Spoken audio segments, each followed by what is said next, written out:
How's it going, everyone? I'm Immature Gamer. I hope you're having a fantastic day. Today we have kind of a new different video for this channel. It's an Ask Me Anything. It's not a normal tutorial or an update on creative or a new map. So if that's kind of not your thing and that's why you're subscribed, then I'll see you on the next video. I got a lot more of those types coming, but this one's going to be a lot of fun. I threw out a tweet this morning and I basically said, hey, ask me anything and you may be in a video. So that's what this is. And if you guys actually would have liked to ask me questions and you like this content, I'll do this again. Make sure you guys are following me on Twitter because I do stuff like this all the time. I do giveaways. I'm also very active on Twitter. That's the best way to get a hold of me, to talk to me. So definitely follow me at ImmatureGamerX. First things first, guys. Please hit that like button. It really goes a long way. And if you want to see more content, not like this, but more creative content, then subscribe. Also, if you would like to support me even further, please consider using code IMMATURE in the item shop. It really helps me out a lot. Thank you. All right, let's start the video. All right, I'm a little nervous. I don't know what questions you guys are going to be asking me, but let's just get into it. All right. So the first question is from Aeronite, and it's, what is the most complex mechanic you have ever made? I mean, they're all complex, right? I mean, the first mechanic you make is complex to you, but now it's funny for me to think I ever thought that was hard, right?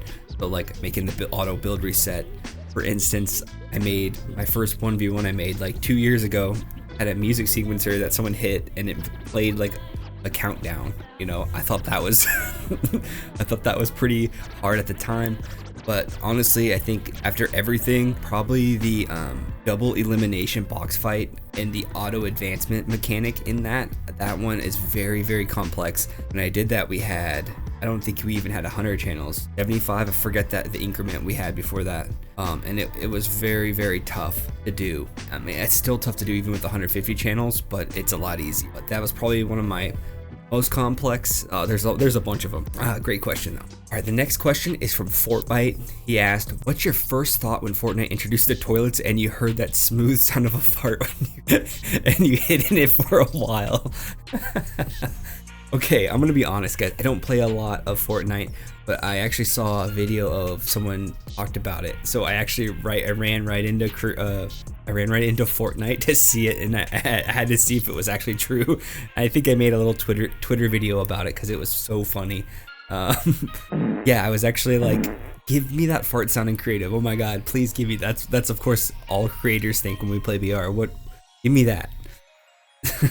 Great question. The next question is by Mateus, and he said, how can I make a real-time team counter using only pre-game enabled devices? So, I mean, there's only a few devices that actually work and will carry on. Well, there's only one device that I know of that'll actually carry something a player did in pre-game to the game start. That's the class selector. The problem is, pre-game lobbies, you can't spawn people differently. They just generally spawn like one spawn pad, even though we do have a new spawn pads. I don't know how that would work, but I don't think it's necessarily possible. But what you can do is people can select a certain class, different weapon types, or you know, different shotguns they want right in pregame, and then when the game starts you can look for that class and you can transmit to those people with those classes and give them certain things. So that is possible. I don't know if you could use a real-time team counter unless you actually had player participation in the pregame lobby, and you might be able to do that. The next question is from the Real Denver. He said, what's your favorite map you've ever made in your personal opinion? Oh my god, this is like picking who's your favorite kid. There's a lot of maps I'm happy I'm done with by the time they're over. I mean, each map is just getting bigger projects. I think probably my favorite map I made, either my first 1v1 map, well, it's not my first 1v1 map, but the most advanced 1v1, the first one, or the most advanced 1v1 2.0. Probably gonna say 2.0. That map was so fun. And I just kept getting new ideas on things that haven't been done before for 1v1 maps, and so that's what I love, creating new things and solving problems. So I'm gonna have to say the most advanced 1v1 2.0. Also, I got to work with one of my really good buddies, Mr. Slick Willies, who's since retired basically from creative, but he's incredibly talented, and all creators should be glad that he is retired because we would be obsolete. Not really, but anyway, shout out to him, man. He killed it in that build as well. The next question is from Suspect FN. He asked, what's the moment you enjoyed the most or are proud of since the start of your YouTube career? This is a tough question. I don't know why. can think of two things that were really cool. Like the most advanced 1v1 map that went viral. It has over 1 million views. At the time, I think I had less than 1,000 subscribers, or maybe just 1,000 subscribers or something. I mean, I was making videos for years, 3-4 years before that video. You know, back then I was posting a few times a week. I was grinding, right? Just like finally a break, right? And that video, you guys probably wouldn't be talking to me right now or know who I am if it wasn't for that video. Honestly, that was huge, and getting my name kind of in the scene and started where I am now. So I don't know. That's probably my proudest moment. I think second would be maybe working with Flea and making him a 1v1 map. That project was super fun, and for me, I love seeing people's reactions to my maps. Doesn't matter who you are, if you're Flea, whatever you want to, I don't want to say famous, but quote unquote famous, or you know, whoever. I love seeing people's reactions when they think something can't be done in creative, and their first reactions like, love that. I love that. So I think that answers your question. All right, next question is from Smonk, and he asks, what inspired you to start making maps, and how do you think you'll adapt to the new coding feature coming to Fortnite Creative? Oh, that's a good question. What inspired me to start making maps? I think when I first started playing Fortnite, I was more of a, you know, BR player. I made content around that, you know, pub stomping stuff, and I just wanted to get better at the game. So when Creative came out, I started making like obstacle, like edit and aim type things, courses, and so that's why I started in creative. It was to help myself to get better. There wasn't a lot of, you know, that out at the time. I'm talking like right when creative first came out. That's kind of how I started making maps. And the new coding feature they're gonna come with, how will I adapt? I mean, I'm gonna adapt. There's no question in my mind. I'm gonna learn it. I think it's a whole new language, and what that tells me is they're trying to make it a really easy, understandable language for everyone, more or less. So I think it's not going to be as hard as everyone probably thinks it's going to be, but is it going to be harder than what we have now, or something? I shouldn't even say harder, it's just something new, right? We just to learn a new tool. Anytime they give us a new device, I have to do the same thing. I have to go learn it, see what it all does, how it interacts with everything. I think I'll adapt. Will we see creators that don't adapt? We probably will. It's your mindset. How if you guys want to adapt to the new creative, then you can. I think too. I mean, I know they said it's gonna be 2021, but I will be surprised if we a full rollout by then. But we'll see. Hyper Diamond asked, if you would like one thing from BR or Save the World added in creative, what would it be? Why? Okay, so I don't really play BR too much, and I've actually never played Save the World. I know, don't put down the pitchforks. But I think for me, I would love if they would first give us the weapons. Just give us all the guns in creative that they put in BR. Like, it drives me nuts that we don't get those. If they want creative to be a thing and, you know, us to make maps, we need the guns in the game. So that's first.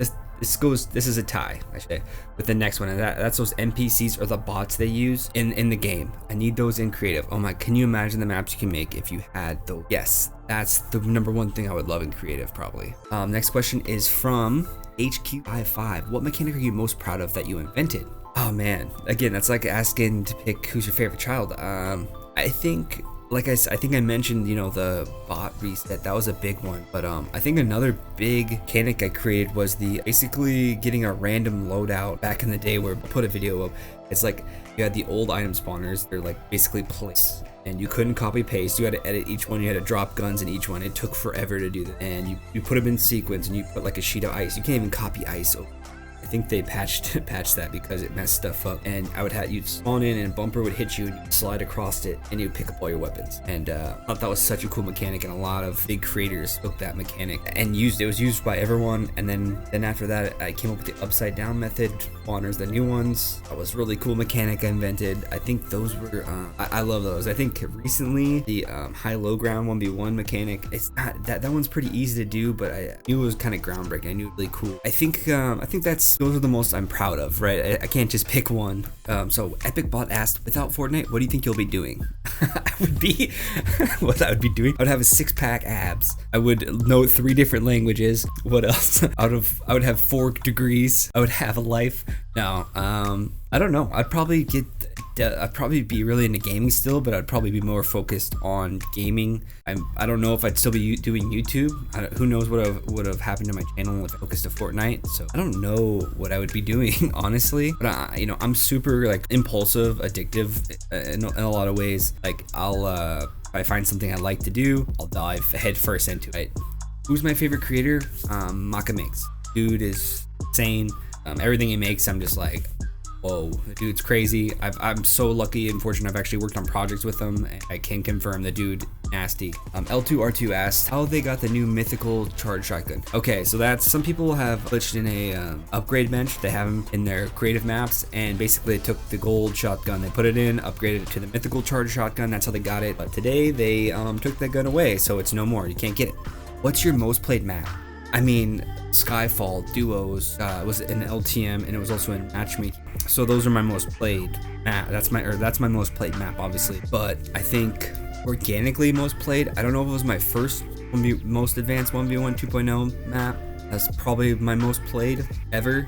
The problem with that is I mean, I don't get analytics anymore on it because it's old and obsolete, but I also had like 5 different codes because we couldn't change settings in game. So like fall damage was one code, no fall damage was another code, unlimited ammo was a code, no unlimited ammo was a code. So out of all those codes, I don't know total plays of it, but that was probably it. All right, guys, if you enjoyed this video, please hit that like button. And everyone, thanks for your questions. Sorry if I didn't get to yours. I just want to wish everyone a Merry Christmas and happy holidays and a happy new year, all that. You guys, everyone stay safe, and I'm gonna be doing a creator showcase and a fixing creator map stream soon. Maybe get one of those done before the end of the year, we'll see. Make sure you're following me on my socials if you want to be on the show. Yeah, that's it. That's gonna do it for this video. I'm Immature Gamer. I'm out. Hey, you're still here? Thank you so much for watching the whole video. I really appreciate it. If you don't mind, please press that like button. It goes a long way, I'm serious. And while I'm sitting here begging for likes, press that subscribe button. It would really mean the world to me. Alright, I'm really leaving this time. Hope you have a great day. That's my name.